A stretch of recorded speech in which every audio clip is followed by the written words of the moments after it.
અમરેલી લેટરકાંડનો મુદ્દો ગુંજ્યો વિધાનસભા ગૃહમાં। કોંગ્રેસ ધારાસભ્ય કિરીટ પટેલે ગૃહમાં પૂછ્યો પ્રશ્ન। 2 વર્ષમાં અમરેલીમાં બોગસ લેટરકાંડની કેટલી ઘટના બની હોવાનો સવાલ પૂછાયો।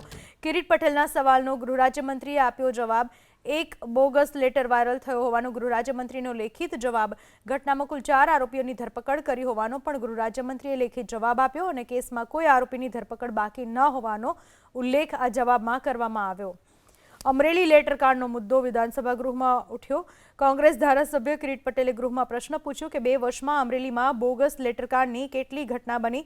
ગૃહ રાજ્યમંત્રીએ જવાબ આપ્યો લેખિતમાં કે એક બોગસ લેટર વાયરલ થયો હોવાની ઘટના બનવા પામી હતી, જે ઘટનામાં કુલ 4 આરોપીઓની ધરપકડ થઈ ચૂકી છે અને અન્ય કોઈ આરોપીની ધરપકડ કરવાની બાકી નથી।